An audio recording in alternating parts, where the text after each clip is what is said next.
Bonjour et bienvenue sur le blog Apprendre à jouer du piano. Aujourd'hui, je vais vous faire une vidéo pour vous expliquer face au piano comment construire les accords. Alors déjà, qu'est-ce que c'est qu'un accord? C'est à partir de 3 notes jouées en même temps. Donc une seule note, voilà. 2 notes, c'est une intervalle. Et 3 notes, c'est un accord. Voilà, les accords se présentent soit de façon écartée au piano, si je joue ça, c'est la position écartée. Maintenant, si je prends le même accord mais que je le resserre, donc le Do qui était là, il est là, le Mi qui était là, je le mets là, là il est en position serrée. Donc ce dont je vais vous parler aujourd'hui, c'est des accords de 3 sons en position serrée. Et puis on verra plus tard pour la suite. Déjà, à quoi ça sert de savoir construire des accords? Ça vous permet, si vous avez des partitions, des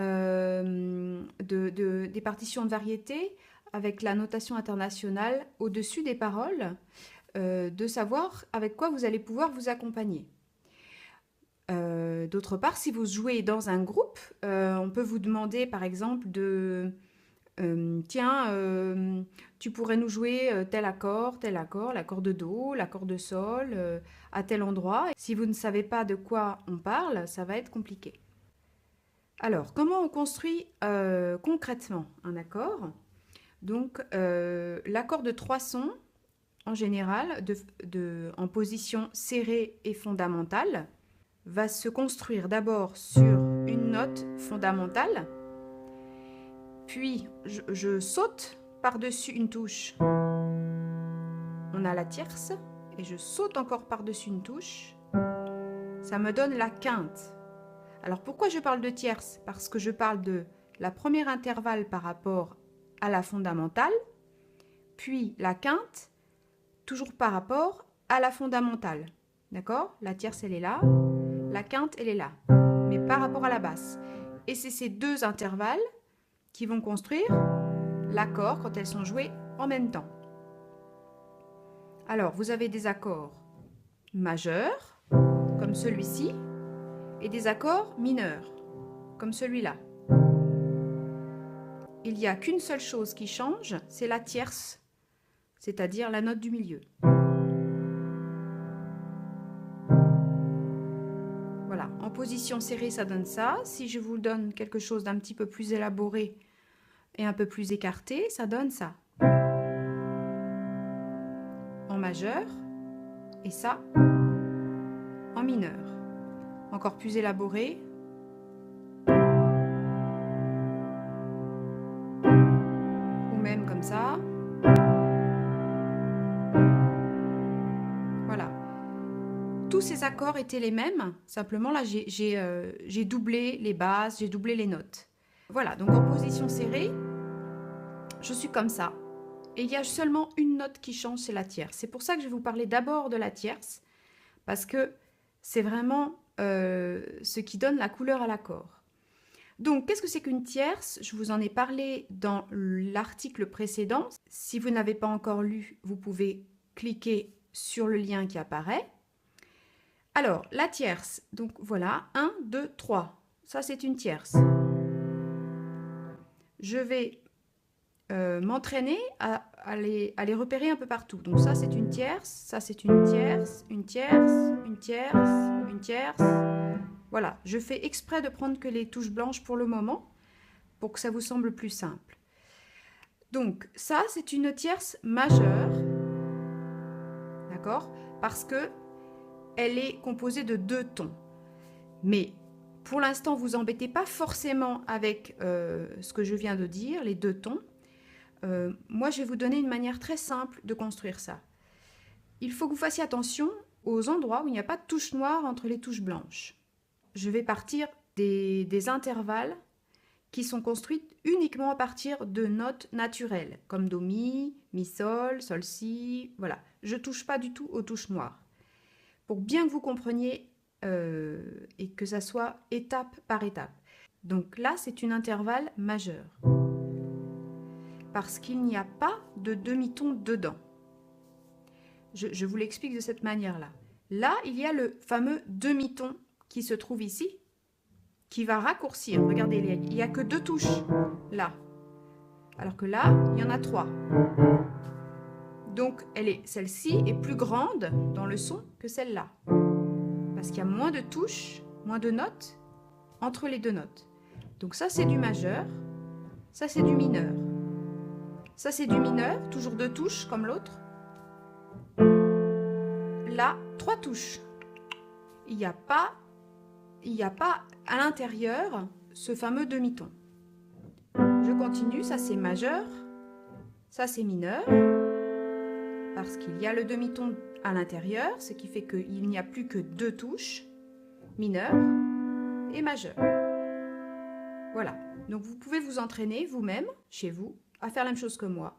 Majeur, mineur, mineur, majeur, majeur, mineur, mineur, majeur. Voilà. Alors, après, donc ça c'est pour les notes, si vous avez uniquement des notes naturelles sur les deux notes de la tierce. Maintenant, si vous voulez transformer une mineure en majeur, par exemple, une mineure, celle-ci, qu'est-ce qu'il faut faire? Il faut l'agrandir. Hein. Je vous rappelle que majeur, c'est plus grand que mineur, comme son nom l'indique. Donc, du coup, je vais me mettre là, pour qu'il y ait bien 3 touches entre. Donc, une tierce majeure à partir de Ré, c'est Ré, Fa dièse. Bon, même si vous ne connaissez pas encore le principe des dièses, voilà, il faut que vous mettiez sur la touche noire qui est juste au-dessus. Voilà.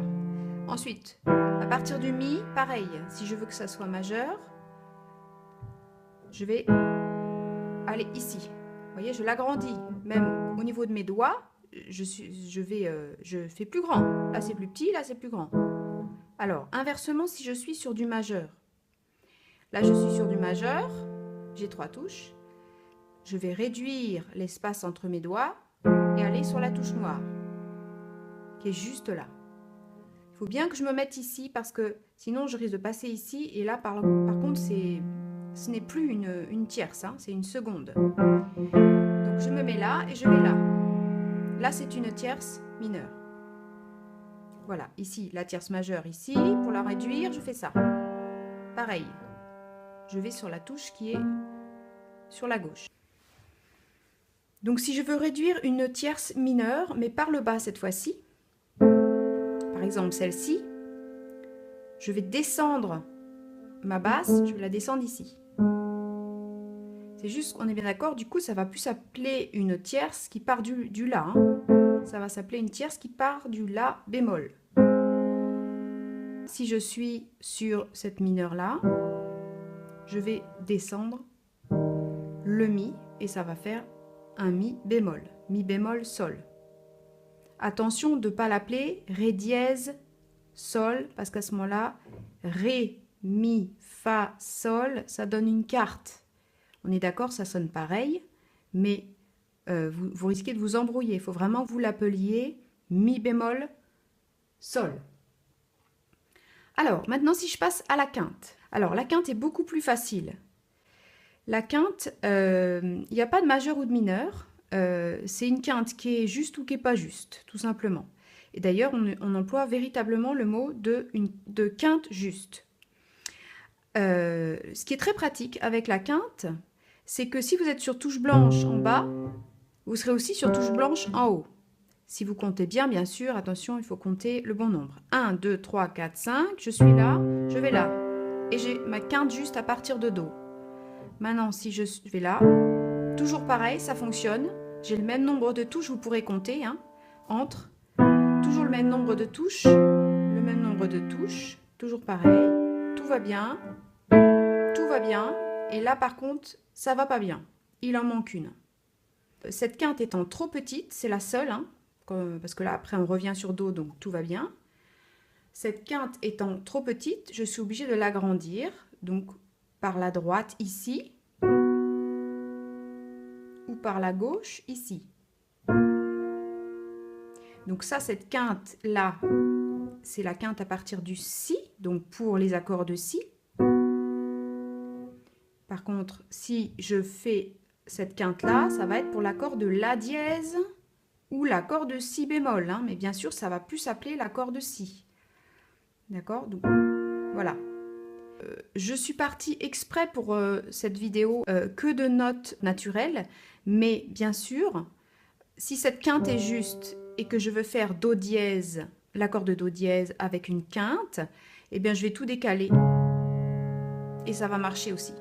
Donc si vous avez par exemple un accord de mi bémol à construire, vous vous mettez d'abord sur mi, voilà, et vous descendez tout, voilà, il y aura de toute façon le même nombre de touches au milieu. D'accord? Si je veux faire un accord de sol dièse, c'est pareil, je cherche d'abord l'accord de sol, hop, enfin la quinte de sol, puis je monte. Ici, j'aurai le même nombre de touches.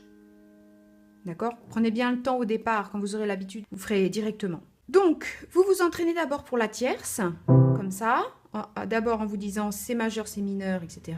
Puis après, vous essayez de modifier une majeure en mineur ou une mineure en majeur. Et puis après, la quinte, c'est pareil.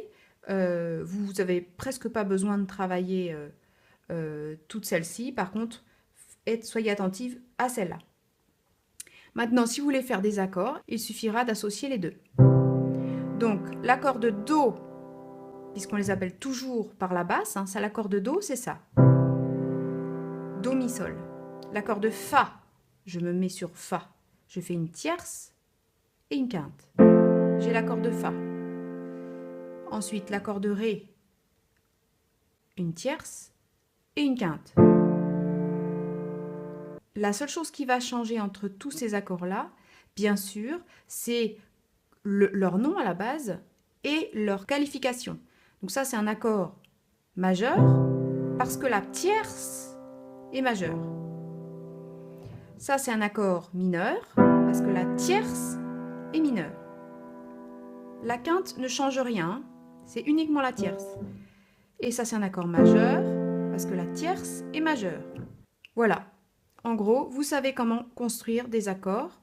Bravo en tout cas d'être arrivé jusque-là. Si vous avez aimé cette vidéo, cliquez sur le pouce bleu. Si vous voulez vous abonner, faites-le en dessous de la vidéo et partagez-la. À bientôt sur le blog.